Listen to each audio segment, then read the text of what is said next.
Dicen que una de las actividades más enriquecedoras del ser humano es viajar. Pero existen muchas maneras de viajar, aunque dos de ellas destacan por encima del resto. La del turista, los clásicos turistas, cualquiera de nosotros que visita aquello que se supone que debe visitar, y la del viajero, que se pierde en cada centímetro de tierra, dejándose llevar, no sé, por la intuición. Y este viajero, el que, más allá de adentrarse en lo comúnmente conocido, o en la gastronomía local, o en los monumentos convencionales, se pierde en este otro aspecto del turismo, que es la magia. Los lugares especiales, los lugares de poder, los lugares donde han ocurrido y ocurren acontecimientos asombrosos. Esta noche abrimos un especial en el que es precisamente ese elemento, la magia, el que tendrá un papel preponderante. Y el territorio mágico no será otro que España, en cuyas regiones coexisten coordenadas llenas de un misterio que han perdurado con el paso de los siglos y sin duda del paso de los milenios.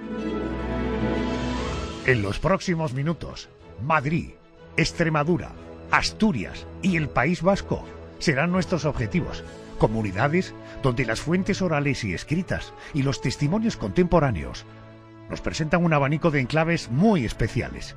Viejas ruinas, fuentes milagrosas, templos iniciáticos, cuevas asombrosas y santuarios rupestres. Os invitamos, te invito a que me acompañes en este viaje hacia la magia y el misterio.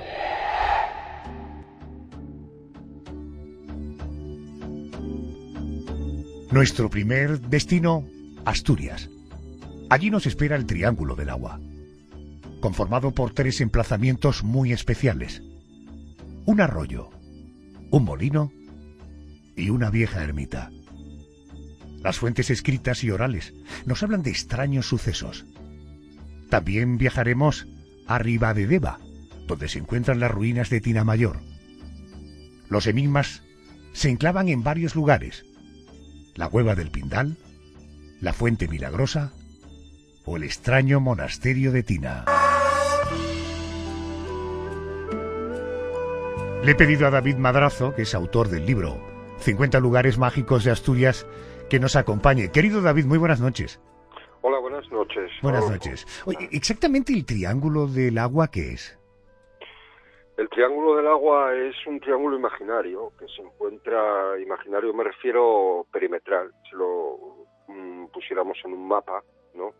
Pues sería imaginario, un triángulo equilátero, bueno, más bien, no equilátero del todo, pero bueno, en sóstenes más bien, que discurre entre unas ruinas, un molino y un arroyo, ahí cerca de Llanuces, en el concejo de Quirós, y donde ya en el año 2006, por ahí sí, 2006, me habían comentado vecinos del lugar que ese triángulo invisible no era penetrado por los animales de compañía, como perros, etcétera, que de las personas que iban a discurrir por una ruta próxima que circula por allí, cerca de precisamente de esa iglesia y ese molino, pues no se atrevían a entrar. Entonces atribuían pues cierto paradigma mágico, supersticioso a la zona. Y a partir de ahí pues empecé a investigar y descubrí unas leyendas, una serie de leyendas acumuladas a la zona, muy interesantes, que sumándolas al lugar visitable y senderista, pues es digno de ver, de disfrutar en plena naturaleza. Vamos a situarnos, si te parece, en la ermita. En esa ermita, con Sí. símbolos de protección, ¿es cierto que ocurren cosas extrañas en su interior? A ver, la gente así lo afirma. A ver, hubo varios incendios en la zona atribuidos a Villar de Cienfuegos, un pequeño pueblo de allí, que ya se remontan los escritos, esta leyenda es verídica, no es como la tradición oral. La tradición oral respecto al Triángulo del Agua nunca he encontrado nada de ello escrito, sino de lo que cuenta la gente ahí como leyenda un poco más actual.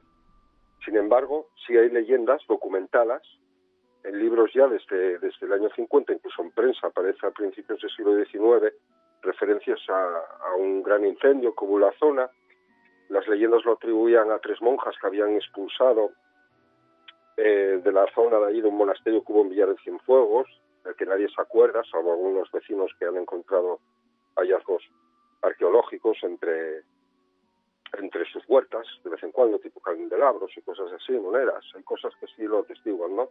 Aparte de antiguos escritos ya de la catedral, de la antigua catedral de Oviedo. Y esa pequeña ermita, que está en un pueblo muy próximo que se llama Llanuces, muy cercano a la zona, ahí llegó uno de los incendios, que fue una maldición que echaron 3 monjas, que eran muy malas, ¿no? Que las habían expulsado del convento, y dijeron que el concejo, que la zona que iba a arder en 3 veces a lo largo de la historia, iba a haber 3 grandes incendios. Esa contaba la leyenda, que sí está escrita, la pude documentar, está en la bibliografía del libro, además, de estos antiguos que hacen referencia a ello, aparte de prensa también. Del segundo incendio hay prensa, en el que se quemó ganado, se extendió por los montes, llegó a esta ermita que está en ruinas, la ermita de San Juan, que ya fue fundada en el siglo IX, es una de las pequeñas ermitas más antiguas de aquí de Asturias, aunque está un poco olvidada, porque aparte está en medio de un bosque, en la cima de un monte, hay que llegar a través de esta ruta. ¿Y qué cosas extrañas ocurren en su interior? Por ejemplo, ¿qué? A ver, la gente dice, cuenta la leyenda que ahí que se aparece una monja que murió en ese incendio famoso, que realmente existió y lo pude documentar. Que al principio era una leyenda como lo del triángulo, ¿no? De los animales. Bueno, no hay constancia de una muerte, pero sí hay constancia del incendio. Eso es lo verídico. Y la gente afirma que por la noche ahí, pues que se aparece la monja, que suceden cosas y cosas semejantes. Yo he pasado muchas noches ahí, Y realmente, pues bueno, he podido grabar alguna cosa extraña con infrarrojos, no muy extraña, que pueda tener una explicación, así como un fosfeno así blanquecino. Fosfeno me refiero cuando nosotros, los humanos, tenemos alucinaciones en un estado cerebral. Por ejemplo, cuando vamos a dormir, muchos os habrá pasado de cerrar los ojos y ver como destellos luminosos, ¿no? En la oscuridad. Esos son fosfenos. Pues un fosfeno, sí lo he visto con compañeros a plena luz del día también. Por la noche he tirado horas grabando en infrarrojo a ver si se aparecía la famosa monja. No tuve la suerte, como en tantos sitios, ¿no? Que vas buscando el fenómeno paranormal. Pero sí cosas raras, como que nos acompañasen animales, hasta ese punto, perros, ciervos. Ya os podéis hacer una idea del paraje, ¿no? O sea, cuando hablo de ciervos, pues ciervos y animales cabras, montesas, que nos acompañaron, pero precisamente a partir del triángulo es cierto que no ves un animal, no ves nada. O sea, los animales que te acompañaban, incluso un perro que nos acompañó una vez todo el camino, pues no, a la hora de estar ya cerca de la ermita, porque el molino está más abajo. El molino, por cierto, tiene grabados de tiempos medievales ya, tiene grabados pues de cruces, símbolos para protegerse de espíritus malignos. Entiendo.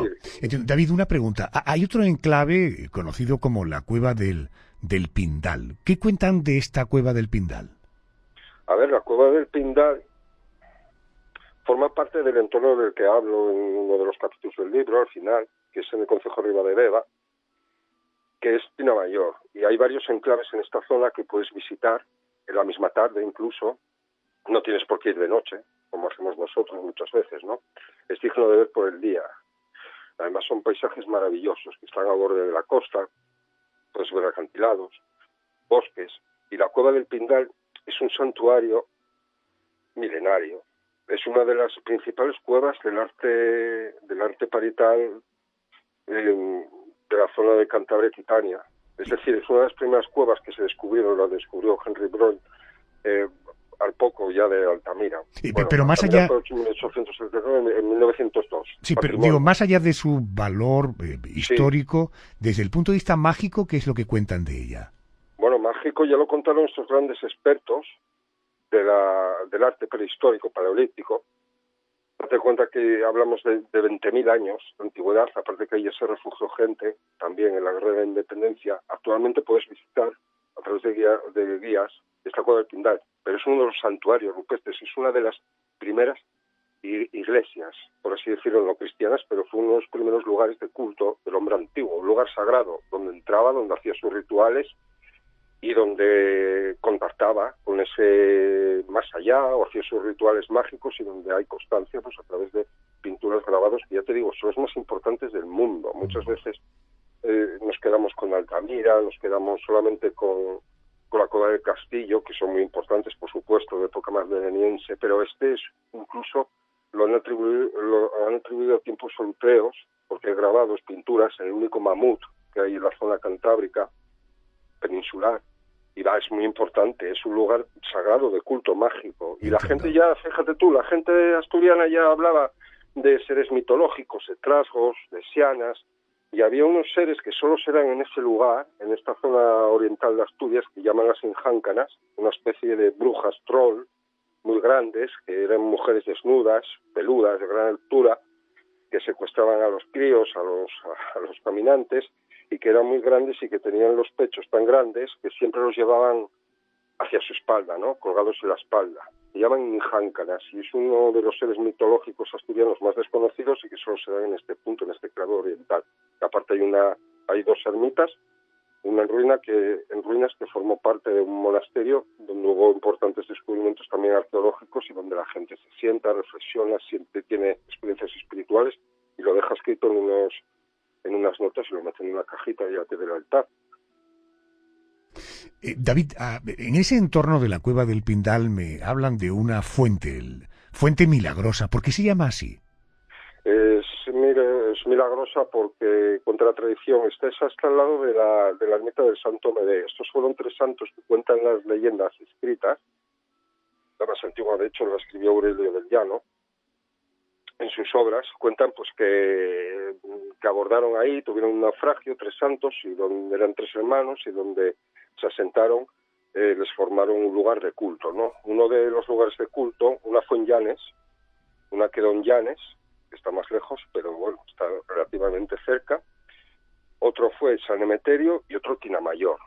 Tinamayor y San Emeterio son 2 iglesias en ruinas. Tinamayor, la que os hablaba de que la gente deja noticias en una caja.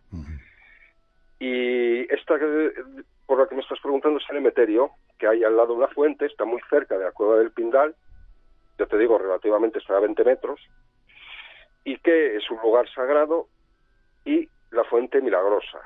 Hay ciertas celebraciones al año, creo que es en verano, ahora no te puedo decir la fecha porque no me acuerdo, entre tanto es en marzo, sí, comienzos de marzo, en que hacen una romería allí por el Santo Medé, que por cierto es una extraña figura esculpida en piedra, está dentro, y la gente se lava los pies ahí porque los pies o manos fracturas, porque dicen que cura las fracturas.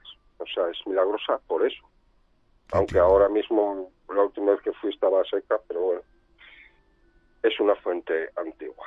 David Madrazo, gracias por atenderme. Si queréis profundizar un poquito más en lugares mágicos de Asturias, 50 lugares mágicos de Asturias, lo firma David Madrazo. Gracias por atenderme, te mando un abrazo fuerte, gracias. Igualmente, gracias. A todos vosotros, hasta luego. De Asturias, vamos a viajar hasta Extremadura.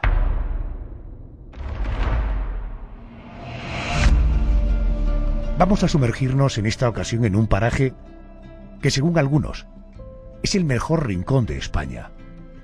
Allí, en los Barruecos, el viajero se tropieza con un entorno habitado por el hombre durante miles de años, en el que podemos encontrar santuarios rupestres y observatorios astronómicos de la prehistoria. Vamos a conocer también los extraños sucesos que se han manifestado en la localidad de La Codosera, donde numerosos testigos afirman haberse enfrentado con lo desconocido. Me acompaña la periodista, investigadora y escritora Israel J. Espino. Ella es autora del libro 50 lugares mágicos de Extremadura. Israel, muy buenas noches. Muy buenas noches, Adolfo. Encantada de estar con vosotros. Muy amable, gracias. Oye, dentro de la geografía extremeña nos vamos a detener en la provincia de Cáceres, concretamente en el paraje de los Barruecos. ¿Cómo podrías describir este entorno? Porque hay quien dice que es el mejor rincón de España. sí, bueno, la guía Resol los llegó a decir que era el mejor rincón de España y, hombre, Malejo no será porque incluso ha sido elegido por los guionistas de Juego de Tronos para grabar allí algún capítulo de la famosa serie que acaba de terminar. Así que la verdad que es un paraje mágico. Mira, lo encontramos muy cerquita de Cáceres, muy cerquita de la ciudad monumental y medieval de Cáceres, en Malpartida de Cáceres concretamente, y es un espacio pues realmente mágico. Está salpicado de charcas, de enormes piedras de granito, y la verdad que es un paisaje bastante sugerente, un paisaje único y un paisaje en el que no es extraño ver que nuestros antepasados llegaron a notar que allí los dioses estaban más cerca que en ninguna otra parte. Bueno, hay quien dice incluso que los Barruecos podía ser un antiguo observatorio astronómico, ¿no? Sí, sí. De hecho, hubo un profesor que ha fallecido hace poco que encontró en una de las piedras, es verdad que todas estas piedras enormes, estas moles graníticas han sido reutilizadas muchas.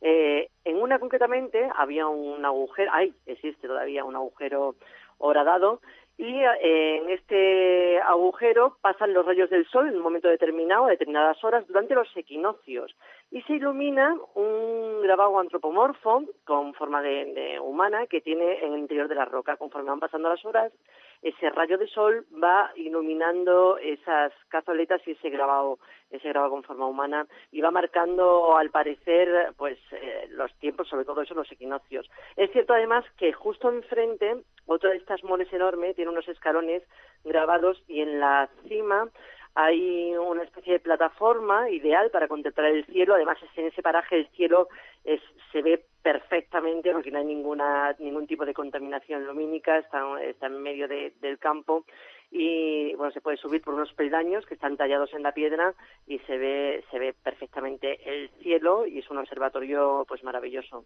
Oye, ahí en los Barruecos hay un sitio con un nombre muy singular, es Las Peñas del Tesoro. ¿A qué es debido ese nombre?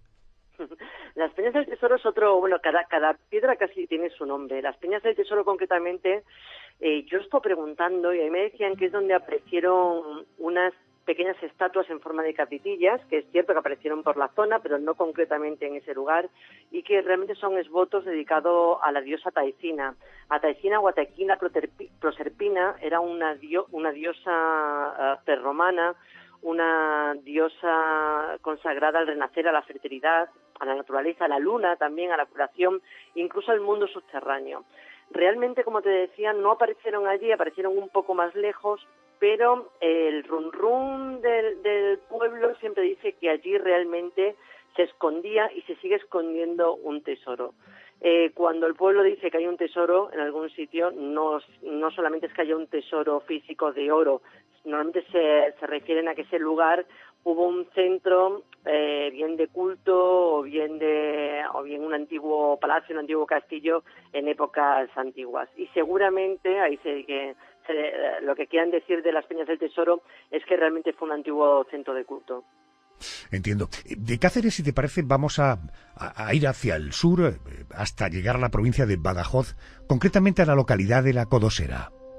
Vamos a conocer una historia que se inicia con el descubrimiento casual de un hortelano, un hombre, Javier Piris. ¿Qué descubrió este hombre en el año 2010? Sí, hace nada, porque realmente, a ver, para ponernos un poco en contexto, hay que decir que toda esta zona de La Codosera que tú bien mencionas es una de las zonas más mágicas de Extremadura, junto a las Urdes, diría yo, que bueno, no la mencionamos porque ya es más conocida, pero La Codosera también es una zona liminal, es una zona fronteriza, está pegado a Portugal. Si vas a La Codosera tienes que ir a La Codosera, no está de paso por ningún lado, y ha sabido conservar perfectamente sus ambientes más mágicos. Es un lugar en el que han aparecido vírgenes, como la Virgen de Chandavila, hay casas encantadas que todavía a día de hoy se les llama la Casa del Miedo, hay un montón de ermitas, de fuentes, todas además con un culto singular que viene incluso desde la Edad de Bronce. Y son lugares muy sacralizados y que a día de hoy todavía se sigue manteniendo esa magia. Bueno, pues es ahí donde, en una huerta que se llama la Huerta del Avilongo, cuando Javier Piris, como bien decías, pues en 2010 decide abrir un pozo para regar su huerta. y al excavar aparece a unos 2 metros de profundidad un manantial de agua muy, muy pura, y sobre el manantial, en la roca madre, una piedra calcolítica con una serie de extrañas cazoletas grabadas, y además sobre ellas... Perdona, ¿me has dicho unas extrañas qué? ¿Cazueletas? Unas extrañas... Cazueletas, te he entendido. Cazoletas, sí. Las cazoletas son... abundan en otras partes de España, no se sabe exactamente, todavía no se han puesto de acuerdo los expertos en qué eran, y son unas especies de cazuelas, de hoyos que están grabados en la roca. Normalmente en rocas graníticas grandes aparecen 1, 2, 3, incluso decenas de estas cazoletas. Hay gente que dice que eran antiguas escrituras, escritura ógmica se le llamaban, otros dicen que realmente eran recipientes para poner las ofrendas, la sangre o la leche. Hay gente que dice que, hay investigadores que dicen que solamente que eran una manera de marcar el número de algo, a lo mejor de caza que había por la zona. En todo caso, es una intervención de los seres humanos en una piedra que aparece en un manantial que estaba dentro de un pozo. Efectivamente. Vale. No, en un manantial que está enterrado. Enterrado. O sea, ni siquiera había pozo, efectivamente. Oye, Israel, una pregunta. Este señor, Javier Piris, he leído que un año después, en el año 2011, vivió una extraña experiencia. ¿A qué nos referimos? Claro, es que ahí empieza todo. Él se queda un poco sorprendido, pero a partir de ahí empieza a notar cosas extrañas en la huerta. Es verdad que él empezó a hacerse cargo de la huerta en ese momento, ¿eh? Él no era hortelano y entonces no llevaba allí toda la vida. Su padre sí, pero él no. Y él empieza un día, está encargándose de la huerta, empieza a escuchar él pensaba que tenía en la cabeza una extraña melodía, y de pronto cuando termina, ya llega la tarde, decide retirarse porque ya no ve mucho, no ve bien, y ve al darse la vuelta una extraña niebla, una niebla muy brillante que él no había visto jamás, que está inundando su huerta. Y entonces se da cuenta que la música que está escuchando en su cabeza, no la escucha en su cabeza, sino que viene de esa extraña niebla. Él decide entrar en la niebla, y el momento de acercarse, esa niebla desaparece y con ella esa extraña melodía. Pero a partir de ahí es cuando empieza a darse cuenta que no es el único, no es la única persona a la que le ocurren estas cosas, empieza a hablar con la gente y empieza a descubrir que toda esa zona donde él tiene la huerta es una zona que yo me atrevería de verdad a decir que es una zona encantada en el aspecto más amplio de la palabra. ¿Por qué dices eso? Por ejemplo, ¿por qué? Pues mira, entre la música esta, la canción, es una canción esta que él decía que era como celta, a mí me suena muchísimo, con todo lo que me contaron después, al tema de los seres féricos, de las hadas, de los duendes. Mira, otra experiencia que tuvo un compañero suyo, estaba también en la huerta, y él de pronto escucha una risa cantarina, una risa. Él piensa que es su mujer que ha bajado y que está escondida, pero realmente lo que tenía detrás eran unas tomateras que no llegan para esconder a una persona, evidentemente. Y además él, cuando se vuelve, descubre que además se mueven esas tomateras como si realmente hubiese alguien detrás, alguien que tenía que ser de muy pequeña estatura, evidentemente, y sigue escuchando esa risa cantarina. A mí eso, desde luego, me suena a los cuentos, sobre todo a las leyendas de hadas. Hay un montón de gente, porque él lo que hace, tiene una casita en este huerto, y en verano lo que hace es intercambiar a gente extranjera que quieren vivir otra experiencia más cercana a la tierra, pues él les cede esta casa a cambio de que cultiven este huerto, un huerto ecológico. Él no les dice nada a ninguno de estos señores cuando llegan al principio de verano. Solamente cuando ya se van a ir les pregunta si han tenido alguna experiencia extraña, y es curioso como todos, gente de Nueva Zelanda, gente de Irlanda, gente de todo el mundo, acaban contándole extrañas experiencias que han tenido en esa huerta y en los alrededores, y todas pues relacionadas como si fueran pues antiguos daimones, que se les llaman también, no son seres mágicos que habitan ahí en la frontera entre dos mundos, y que no sabemos por qué, pero parece que siguen manifestándose en esa zona. Bueno, si quieres conocer con más detalles esto que nos cuenta Israel, e incluso llegar a conocer hasta 50 lugares mágicos de Extremadura, es un libro que ha firmado precisamente mi compañera Israel J. Espino. Gracias por atenderme, un beso fuerte, gracias. Muchísimas gracias a ti, Adolfo, un abrazo grande. De Extremadura me marcho hasta Madrid.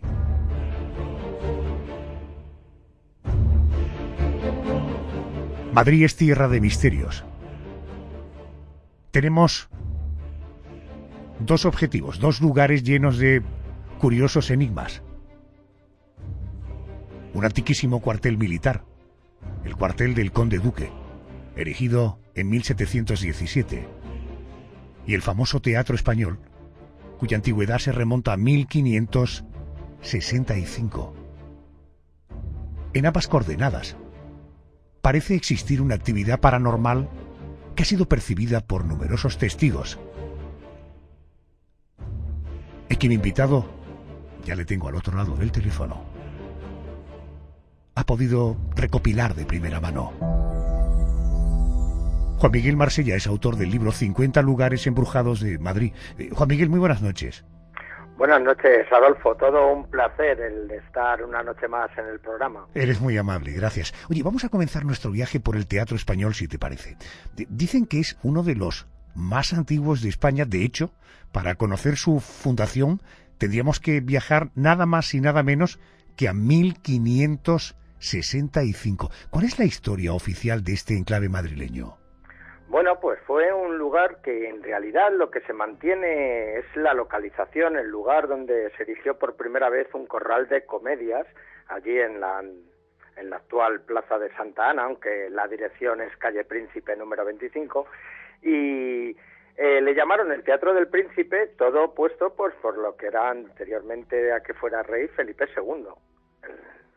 Luego, directamente, fue pasando, fueron haciendo remodelaciones y demás, y ya en el siglo XIX, a principios del XX, que es cuando se produjo uno de los primeros incendios, ya comenzaron con la reforma de lo que es el actual edificio, una de las primeras reformas que hubo, y un poco de la ampliación a lo que fue este pedazo de teatro clásico, Teatro de Reyes, aunque nunca o en muy pocas ocasiones ha sido visitado por reyes, y un lugar pues donde se han hecho pues las escenografías más importantes del país, junto con el Teatro de Almansa. Cuentan que son muchos los empleados, incluso los actores, que han podido vivir experiencias, digamos, insólitas en este edificio. Tú has entrevistado a varios testigos. ¿Qué es lo que suelen contar? Date cuenta, Adolfo, que a lo largo, yo he estado visitando ese edificio más de 10 años seguidos, porque yo llevaba el tema de mantenimiento de telecomunicaciones del propio edificio. Yo he tenido de todo tipo de testimonios, desde todos los tipos de técnicas y trabajos que hay, hasta, como bien has dicho, actores. Por ejemplo, hablando con uno de los utileros, me comentan una vez que estaban en una reunión pues del sindicato, de temas relacionados con el trabajo y demás, cuando de repente vieron como alguien había, como en la puerta, como una especie de sombra, y bueno, pues ya saben los pickers de los lugares donde hay mucha gente trabajando en esos tipos de temas, que pensaban que era alguien que estaba cotilleando. Entonces pues le invitaron a pasar. Como no pasaba, pues escucharon algo que subía hacia la zona del Peine. Uno de los trabajadores subieron las escaleras del Peine para ver si sabían, si descubrían quién era la persona que estaba allí, cuando de pronto arriba en el Peine algo invisible a uno de ellos se le subió encima, causando un pánico total. Caramba. Es más, si subes al Peine hay un letrero pintado de blanco con pintura que te pone: cuidado, está al acecho. ¡Qué narices! Sé que eres un investigador al que no le gusta quedarse en lo superficial, un investigador que intenta comprobar por sí mismo aquello que le cuentan. ¿Tú has podido vivir alguna experiencia paranormal dentro del Teatro Español? Dentro de mi trabajo sí, además yo soy una persona muy obcecada cuando algo no sale bien, intento que salga por todos los medios. Y era muy curioso por un sistema, lo voy a decir muy rápido, un sistema inalámbrico que va a través de una centralita, unas antenas. Cada vez que me iba, ese sistema se estropeaba.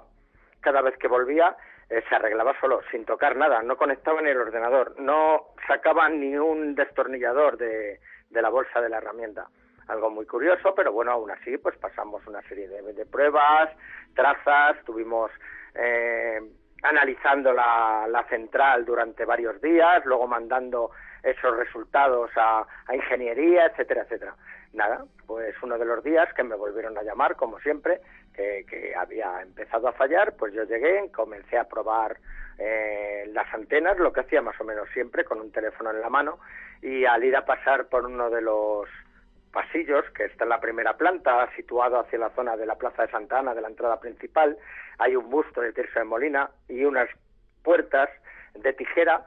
Cuando fui hacia una de las antenas que estaba justamente torciendo en una de estas puertas de tijera a la izquierda, una de las hojas se abrió súbitamente golpeándome en el hombro, se puso a sonar el teléfono, al otro lado no había nadie y Adolfo desde ese día no se volvió a estropear el sistema. Se habla de incendios tanto en el edificio como en una plaza cercana. ¿Tú cuál crees que puede ser el motivo de lo que ocurre en el teatro?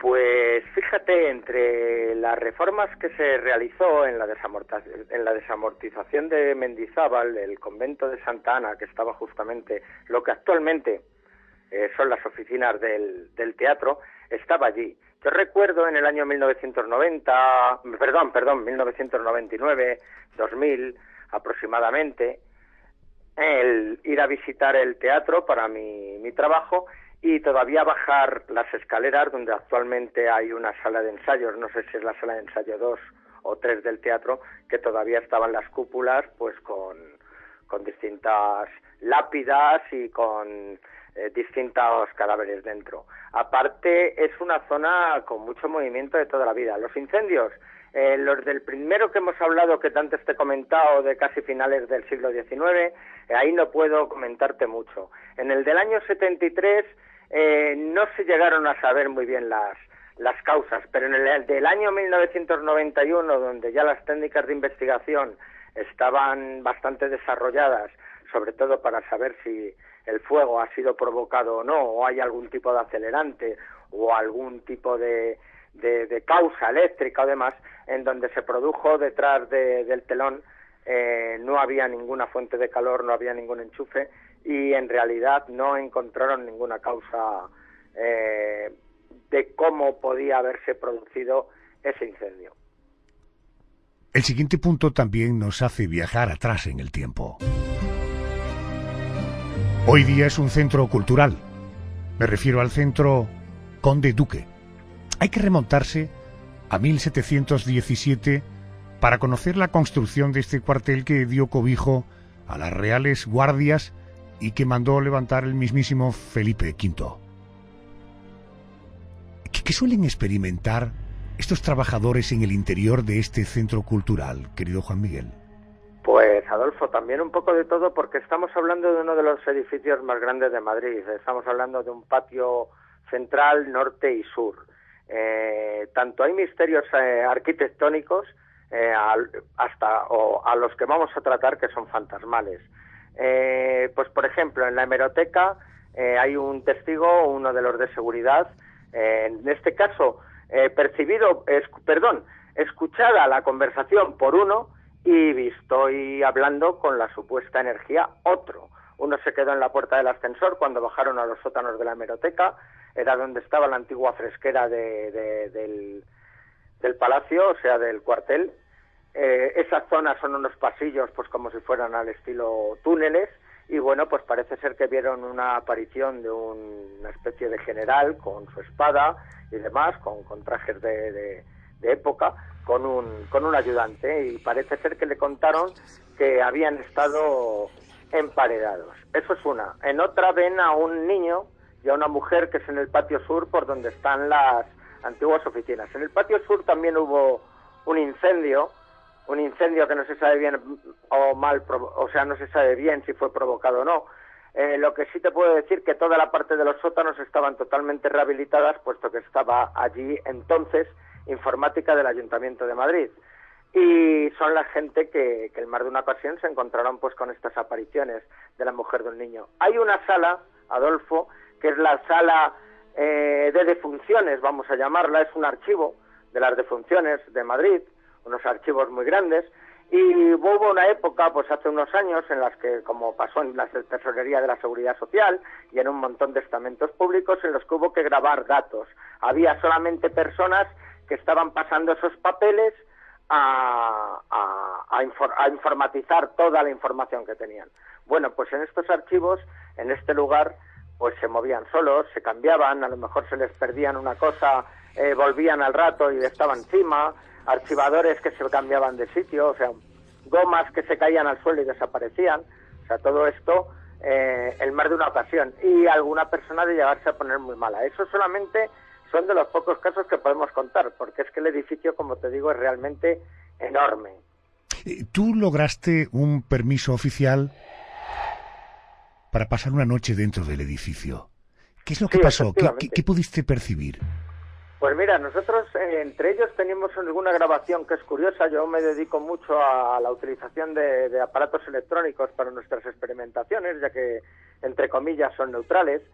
Y bueno, pues en una de las grabaciones, por ejemplo, que obtuvimos nosotros, repite algo exactamente como si fuera un eco, un reverb, pero sin ser mi voz, exactamente lo que yo estoy diciendo, que estaba hablando de un aparato, de otro aparato, del detector de biomasa, que llevaba entonces muy antiguo, con una antena de estas como si fueran los walkie-talkies de los niños pequeños, y bueno, con eso es un detector de campos.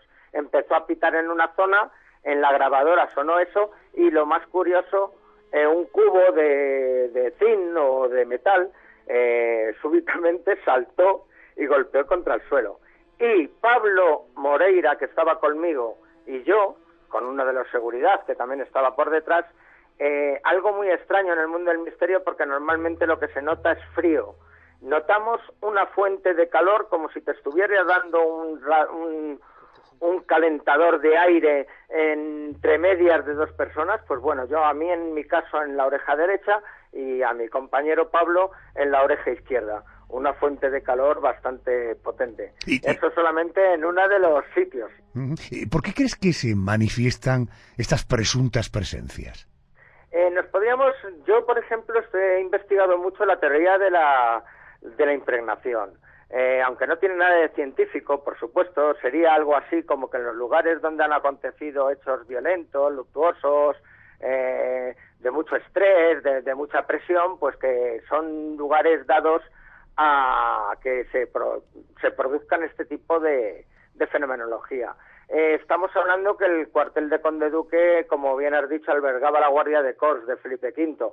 Más adelante, pues estuvo con tropas, y ves fotografías en las que están ya en la República Azaña y el propio general Cavalcanti. Por cierto, Cavalcanti es quien ellos pensaban que podía ser el hombre emparedado, pero la historia demuestra lo contrario.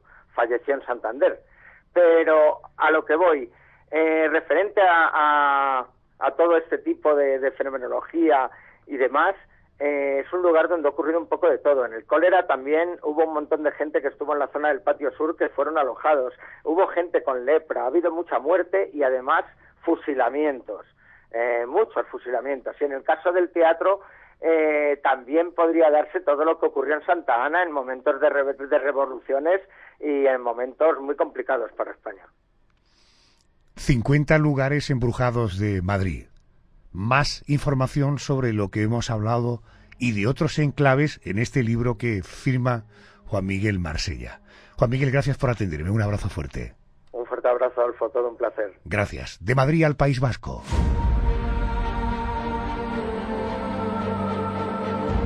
En este territorio tan especial, el misterio se plasma en dos ubicaciones mágicas. Una cueva, la de Sandaili, donde las leyendas y las tradiciones fluctúan desde hace siglos. Y una curiosa ermita.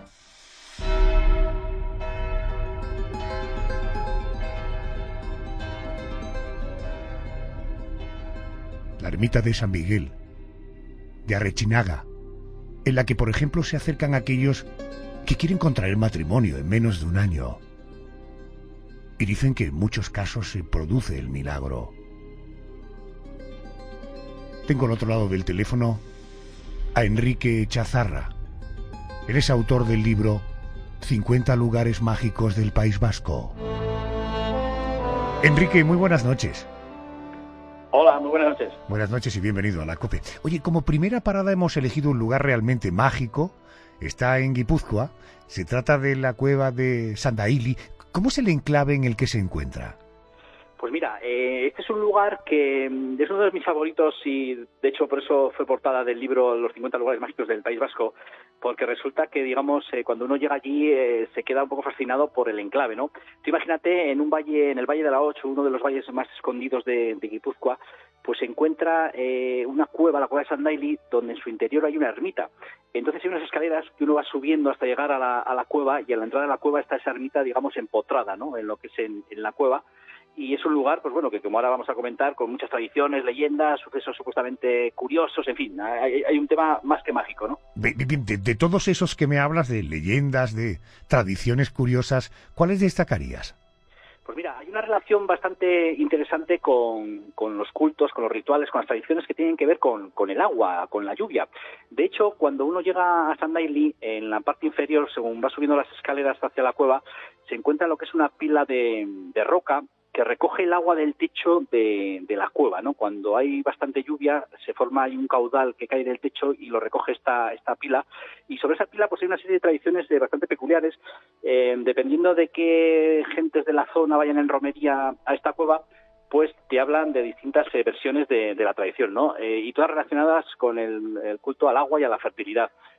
Por ejemplo, hay unos pueblos que acuden a esta pila para meter, las mujeres que se quieren quedar embarazadas, meten tantos dedos de la mano como hijos quieren tener, y en ese ritual se supone pues que van a tener ese número de hijos, ¿no? Hay otras mujeres que se bañan dentro de esta pila para quedarse embarazadas. Yo en alguna ocasión que he ido por allí me he quedado sorprendido porque incluso actualmente se siguen dejando pues en ropas de niños, se siguen dejando chupetes, ¿no?, por mujeres por si quieren quedarse en cinta. Entonces, este culto al agua y a la fertilidad no es nuevo, porque si uno excava un poco en lo que es las tradiciones anteriores a esta zona cristianizada, ¿no?, a lo que es la cueva de Sandaili o de San Elías, que sería el nombre del santo cristianizado, pues se encuentra con que es una zona que ya existían cultos paganos relacionados con el agua, ¿no?, que de alguna manera se han mantenido hasta nuestros días. Entiendo. Vamos de Guipúzcoa hasta Vizcaya, donde nos espera otro lugar lleno de magia. Me refiero a la ermita de San Miguel de Arrechinaga, en el municipio de Marquina. Esta ermita fue construida en el siglo XVIII, pero sobre una antigua ermita. Por lo tanto, estamos hablando de un lugar con mucha historia a sus espaldas, ¿no? Sí, esta es una ermita que, como todas las ermitas, no es casual su construcción, ¿no? Si uno, como antes decía, excava un poco o rasca en la historia anterior a lo que actualmente vemos, pues se encuentra que no es un lugar elegido al azar. Y esta ermita, la ermita de San Miguel de Arrechinaga, de alguna manera el impacto visual que uno recibe cuando entra a esta ermita, pues es bastante desconcertante, ¿no? Yo he estado en varias ocasiones y cada vez que voy me sigue sorprendiendo, porque tú imagínate, nada más entrar, lo que te encuentras dentro de la ermita son 3 grandes rocas, ¿no?, que forman una especie de capilla natural, bajo las cuales se venera la imagen de San Miguel. Entonces, claro, esta estampa, digamos, tan curiosa de 3 rocas inmensas dentro de la ermita, pues ha generado todo tipo de leyendas, de especulaciones y de, digamos, una posible explicación que hacen esas rocas ahí dentro, ¿no? Se ha llegado a decir incluso que son restos de meteorito, cosa que no es cierta. Se ha hablado de construcciones megalíticas tipo dólmenes, tampoco es que sean dólmenes. Y lo que sí está claro es que son rocas que forman parte del paisaje y de la zona, digamos, montañosa de donde se ubica. Entonces, ha habido investigadores que han concluido que estas 3 rocas, era una sola roca que con el paso del tiempo, digamos, se ha llegado a erosionar y ha adoptado, digamos, la forma curiosa que actualmente podemos ver y donde se encuentra San Miguel, ¿no? Aquí también, rascando, como decía antes, en el pasado de esta ermita, pues tenemos también lo que son rituales, tradiciones relacionadas también con el mundo del agua, porque es una zona donde confluyen 2 ríos y de alguna forma pues todavía, digamos, los ancestros de esa zona pues también hacían un culto a la naturaleza y a la fertilidad con este tipo de lugares tan mágicos por los ríos. Cuéntame, ¿de dónde viene la idea de que quienes se acercan allí y quieren encontrar el matrimonio lo consiguen en menos de un año? Pues mira, estas son tradiciones que muchas veces uno no sabe cómo surgen, ¿no? Porque claro, no hay una documentación, digamos, que lo acredite o lo justifique de alguna manera, y a veces son, digamos, la información que más perdura entre las gentes de la zona, y es cierto, cuando uno habla con las gentes de Marquina te dicen, no, si te quieres casar en menos de un año, pues da una serie de vueltas en tal sentido alrededor de las rocas y se cumple, ¿no? Este ritual, digamos, esta tradición no es exclusiva de San Miguel de Arrechinaga. Tenemos ermitas además relacionadas con rocas y con peñascos en algunos montes en el País Vasco, donde es habitual, ¿no? Este comentario, ¿no? De buscar pareja haciendo este ritual. Pero sería difícil saber el momento exacto de por qué, ¿no? Surge esa tradición en ese punto, por lo que te digo, ¿no? Forma más parte un poco de la tradición oral y la leyenda tradicional, que no algo que esté documentado para poder decir pues que empieza en tal época o cuando sea. Más allá de la leyenda y de, en fin, esta especie de cosas del agua, de embarazos, de bodas, ¿por qué crees que es recomendable visitar esta ermita que ciertamente es curiosa? Pues es por lo que te decía al principio, el viajero o el turista se va a sorprender porque yo creo que es una de las ermitas únicas en nuestro país y por no decir en el mundo, por ese, digamos, impacto visual que antes te comentaba que uno va a recibir al entrar a la ermita. Uno se piensa encontrar el típico templo más o menos recargado, con más o menos, digamos, iconografía religiosa, pero lo primero que va a ver van a ser 3 rocas inmensas que de alguna manera uno se pregunta, bueno, ¿y esto qué hace aquí, no? Entonces es muy recomendable por este tesoro, ¿no? interno, ¿no? que guarda esta ermita. Enrique, decía yo al principio, has firmado el libro 50 lugares mágicos del País Vasco. Si yo voy al País Vasco y voy buscando precisamente lugares mágicos, ¿cuál es, en tu opinión, el que no debería dejar de visitar? Pues hombre, sin lugar a dudas, estos 2 que te he comentado, son de obligatoria, digamos, visita, pero bueno, tenemos muchos lugares más, sobre todo parajes naturales, ¿no? Tenemos, se me ocurre ahora, por ejemplo, el Parque Natural de las Peñas de Aya en Guipúzcoa, un lugar donde tenemos tradiciones relacionadas con la mitología vasca, ¿no? La mitología vasca está trufada de personajes mitológicos muy curiosos y muchas veces en este parque en concreto pues tenemos una serie de monumentos megalíticos que bueno, la historia de la arqueología nos dice que fueron construidos de cierta manera y con unos fines en ocasiones funerarios, pero bueno, la tradición vasca y la tradición mitológica va por otros derroteros y siempre se habla de personajes de fuerza sobrehumana, ¿no? Que eran los constructores de estos monumentos megalíticos. Y es un parque, concreto, el Parque Natural de las Peñas de Aya, que es muy recomendable porque bueno, es un parque inmenso, está protegido y a lo largo de todas sus rutas pues nos encontramos con construcciones megalíticas, ¿no? Que confirman un poco estas leyendas, ¿no? de la mitología. Y desde el punto de vista forestal, si vamos a este parque, vamos a ver el típico paisaje vasco que todos imaginamos.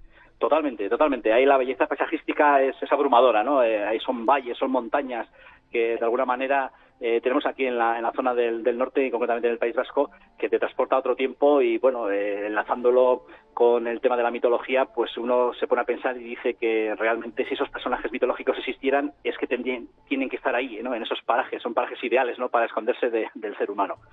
Una pregunta, Enrique, en estos lugares mágicos, 50 detallas tú en tu libro, ¿hay una red, una infraestructura donde poder alojarnos, donde poder comer? Es decir, ¿es perfectamente compatible con hacer turismo, este tipo de turismo?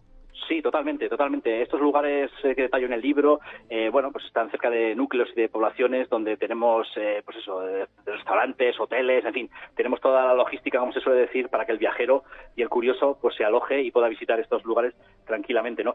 Además, en el libro en concreto, pues bueno, damos una serie de coordenadas y una serie de detalles para poder llegar a ir, que de alguna manera, bueno, es un libro que se puede convertir incluso en una guía de viaje, ¿no? A la hora de acercarse a estos lugares.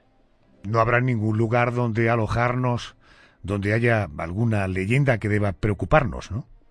No, en principio, bueno, el tema de las leyendas sí es bien cierto que como antes decía, pues surgen de una manera que uno no sabe, cuál es el momento en que alguien o cómo se gesta ese relato legendario, ¿no? Pero sí es cierto que hay una serie de lugares que, bueno, sobre todo con el tema de la brujería vasca, ¿no? Que están muy relacionados con ese mundo de los aquelarres y, bueno, en más de algún, recuerdo ahora yo, por ejemplo, en la zona de Vizcaya hay una serie de hoteles donde te cuentan un poco cómo cerca de esos establecimientos pues hay prados donde las brujas, ¿no? Digamos, campaban a sus anchas y de alguna manera celebraban estos aquelarres tan conocidos, pero que, bueno, al final forma más parte de la leyenda que de la historia, ¿no? De lo que es el archivo histórico, que no tiene nada que ver muchas veces con la leyenda, pero bueno, eso es algo inevitable aquí en el País Vasco y en cualquier, yo creo, rincón de España, ¿no? Que se mezcle la historia con la leyenda es algo que va unido inevitablemente. Uh-huh. El mundo de la brujería, de las brujas, hablando de identidad, ¿hay diferencias entre las brujas vascas y gallegas? Pues hombre, la verdad es que yo creo que al final una cosa es la bruja histórica, ¿no? Que yo creo que la bruja histórica la que nos habla los archivos de la Inquisición y la que nos habla las crónicas históricas, pues yo creo que la bruja es la misma de la que se trata en Galicia, en el norte, en el País Vasco, en fin, en toda esta franja del norte tiene esas connotaciones diabólicas, ¿no? Incluso satánicas. Yo recuerdo que investigando y documentándome para mi primer libro, ¿no?, el de crónicas de brujería, me llamaba la atención que todas las brujas, digamos, del norte, pues estaban satanizadas, ¿no? Eran brujas diabólicas, pero según uno iba bajando hacia el centro de la península, hacia el sur, pues ya la bruja cambiaba un poco con un aire más benéfico, se hablaba más de hechicera más que de bruja, no tenía esa connotación tan diabólica o maligna. Y bueno, muchas veces también eso ha influido un poco en la divulgación que se ha dado de este tema, sobre todo pues por las crónicas históricas que nos ha llegado de la Santa Inquisición, ¿no? Que al final, digamos, se tergiversó un poco la verdadera identidad de estas mujeres, ¿no?, que vivían en las montañas o en comunidades rurales y que no tenían nada que ver con mujeres que adoraban al diablo. Aprovecho que te tengo para el título de ese libro que habla de la brujería en España. Sí, Crónicas de brujería, un viaje por la España de las brujas. Es un libro que se publicó con la editorial Aguilar en el 2007. Pues es un libro que ya está descatalogado. Después de unos cuantos años, la verdad es que es difícil encontrarlo porque la editorial ya lo descatalogó. Pero bueno, también formaba parte un poco de hablar un poco de la bruja histórica, de hacer un recorrido por toda España recorriendo leyendas de las comunidades, ¿no?, y ver un poco las diferencias, como antes te comentaba, de las brujas del País Vasco respecto a las brujas, por ejemplo, de Andalucía, ¿no?, cómo eran, digamos, vistas de alguna manera y muy distintas, e incluso hablando un poco de la leyenda esa negra, ¿no?, que hay sobre la Inquisición y sobre las autoridades eclesiásticas respecto a la brujería en el País Vasco, que de alguna manera se ha exagerado un poco también en esa, digamos, ese fanatismo, ¿no?, así como en países como Francia, Inglaterra o Alemania el fanatismo contra la brujería fue exagerado. Aquí en España incluso las autoridades pedían cierta prudencia, ¿no?, a la hora de perseguir brujas, porque no era de las herejías que más les interesaba. Sí es cierto que luego surgieron casos famosos, ¿no?, por el ajusticiamiento de brujas, como el caso de Zugarramurdi, pero de alguna manera, si uno ahonda un poco en las crónicas históricas, se da cuenta que la Santa Inquisición y la Iglesia en general de la época está más preocupado de perseguir judíos conversos o otro tipo de herejías relacionadas con la doctrina religiosa que perseguir a las brujas. Entiendo, es curioso esta idea de la bruja satánica más en el norte y la bruja hechicera más en el sur. Querido Enrique Echazarra, gracias por atenderme a esta hora de la noche y por tanto volver a repetir y a recomendar el libro 50 lugares mágicos del País Vasco. Gracias y buenas noches. Gracias a vosotros, un fuerte abrazo, muy buenas noches.